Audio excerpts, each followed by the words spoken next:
Haunted Lubbock. Haunted Lubbock and Haunted Lubbock 2. Uh, Throwing this out there just to kind of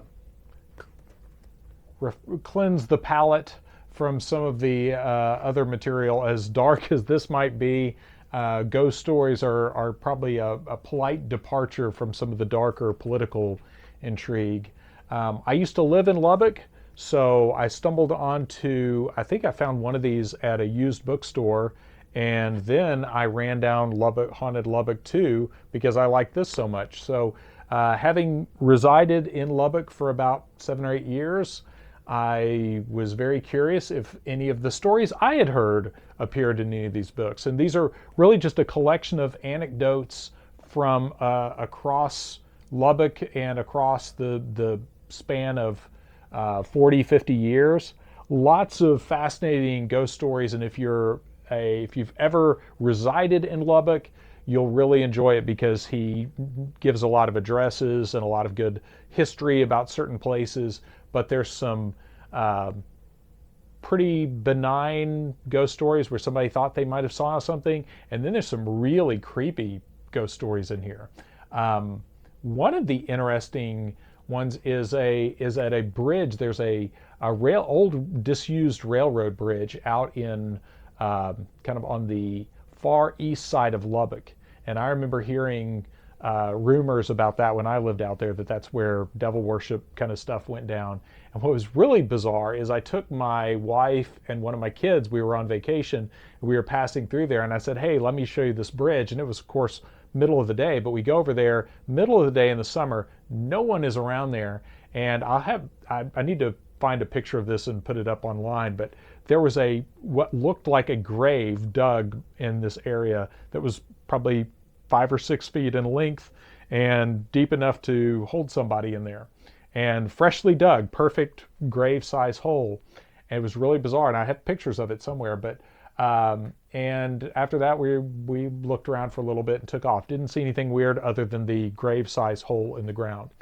But these are both fascinating collections of ghost stories from around Lubbock. Just a really interesting snapshot of Lubbock history. Lubbock, for the uninitiated, is south of Amarillo, not quite in what is considered the proper panhandle area of Texas, but Lubbock is due south about 120 miles of Amarillo, and famous for being the home of Buddy Holly and Texas Tech. And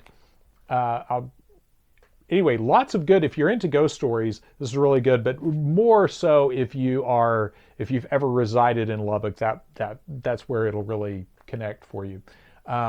Again, he gives addresses and all this stuff so you can look up some of these places.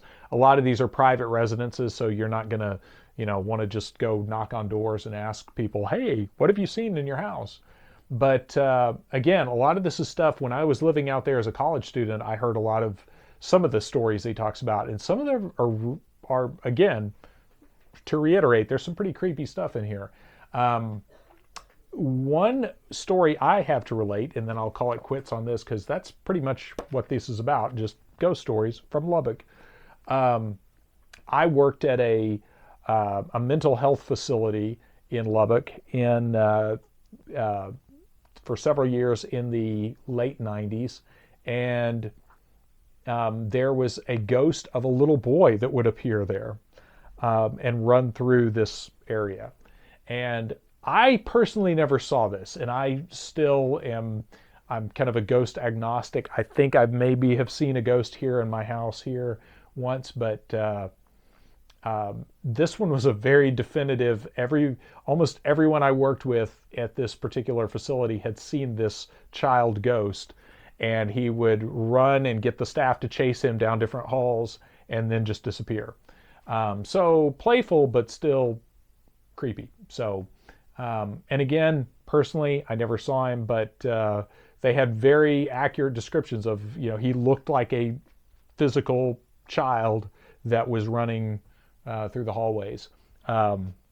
And the interesting thing was that particular facility had changed buildings, and apparently he went with it. When they changed buildings, he came right along and pulled his little antics in the new building. So make of that what you will. But if you're into ghost stories and you're into West Texas history, these are both fascinating books to read. Again, basically there was too much for one book, so he came out with a follow-up. And this is Haunted Lubbock by Daryl Maloney. And just for the purist book lover in me, I got to look up when this is published. I think, yeah, 2016 for book 2.